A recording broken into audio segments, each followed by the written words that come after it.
Very common where I'm from. So if you want to grow it at home in the garden, put it at the bottom of your downspout. What's from the roof? downspout? Where the water comes down from the rain, from your east trough.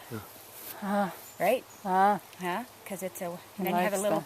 That's how you utilize permaculture to organize your plants. So this plant is the second most important food plant. And it's also useful as a tool. And I meant to bring one, so I'll have to show you when we get... We have to go to my house after, obviously.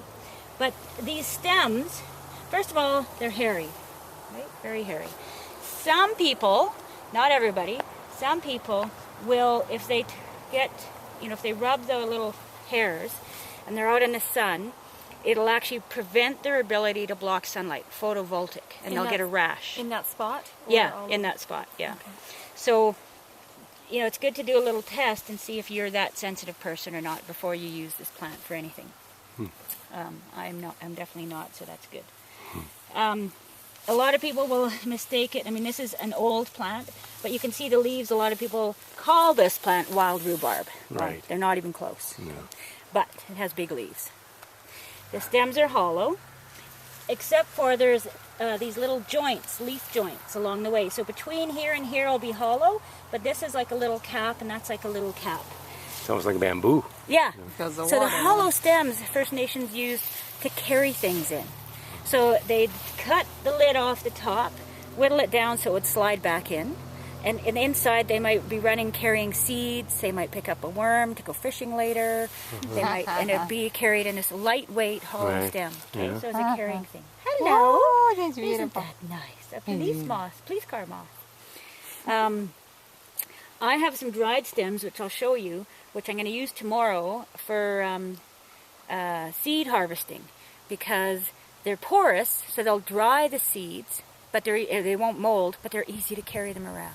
Okay? And it's a natural plant instead of plastic or whatever.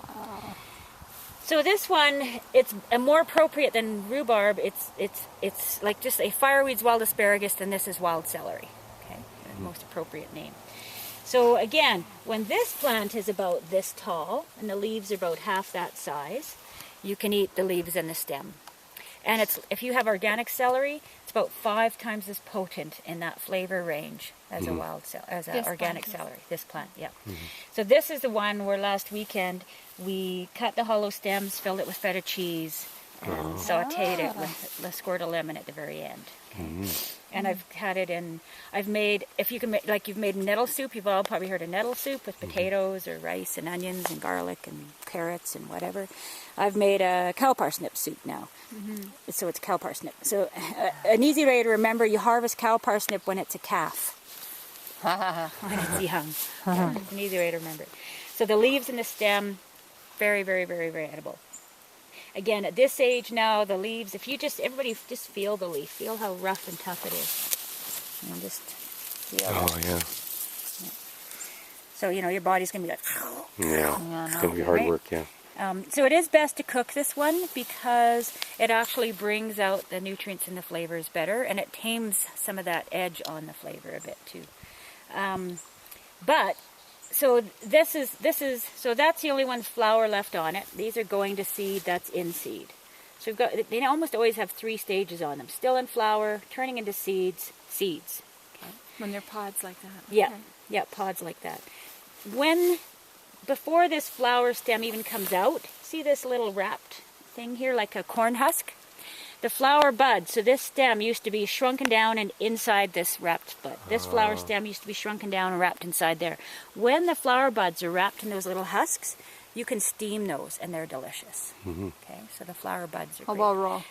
I haven't had them raw, I don't know. But with some foods, it is good to heat. This is another one that's high in alkaloids and oxalates and a few other things, and the steaming just cuts that a bit.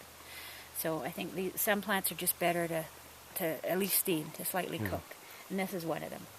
Did you say the hogweed is much bigger than this one? Like these can get to be 6 feet high, but the giant hogweed, the stem will be like that big around, and the plant can be like 10 feet high. So, and it's not, this is a native species in its native habitat. We do not have giant hogweed in Alberta in a native habitat yet.